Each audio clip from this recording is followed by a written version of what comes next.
Children hold up a mirror to their society. Our traumatized children will be the real accusers, and they will be the judges.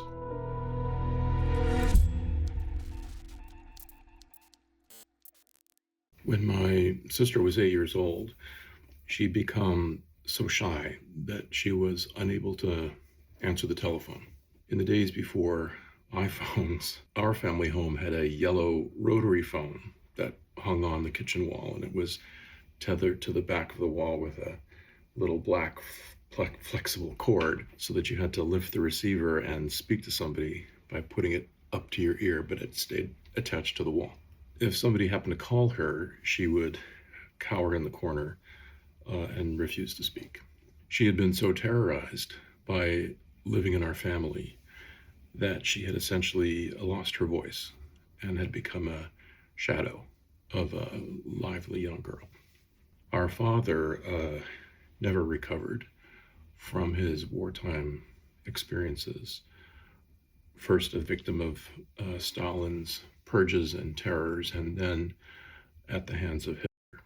He came to North America as an immigrant with his soul in little pieces. He was a violent, arbitrary, cruel, seething alcoholic. He was prone to unexpected bursts of anger, frustrated by being a parent, and unable to provide the patience and understanding and flexibility that he needed to be a dad. I remember one Christmas dinner when I was about 10 years old, when he flew into a rage because the dill pickles that were on the table with the ham or the turkey had been sliced lengthwise rather than in circles, which he hadn't actually said anything about until it happened. I think now it was a performance to show that he was master of the house, king of the castle, in charge. He could order anyone to do anything, and they better do it, or there'd be hell to pay.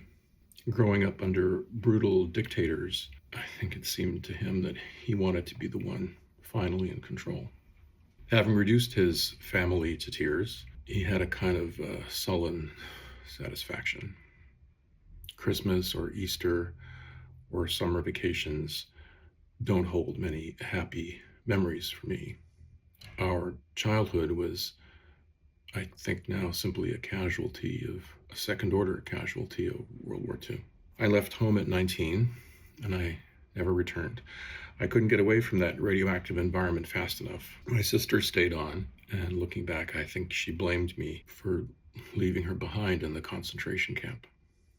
Children hold up a mirror to their family and to society. Almost 200,000 medical and psychiatric research papers have been devoted to studying this challenging problem and the relationships among adult trauma, alcohol, and child abuse.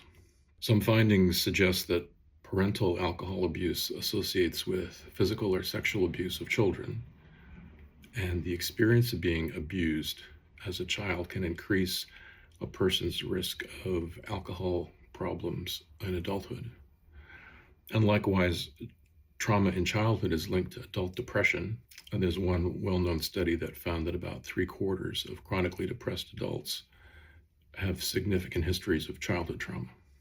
Furthermore, women who report experiences of physical abuse in their childhoods or witnessing intimate partner violence between their parents have a 4 to 6-fold increased risk of physical violence with an intimate partner when they become adults. These factors associate also with poor health and depression and mental stress in these adult women.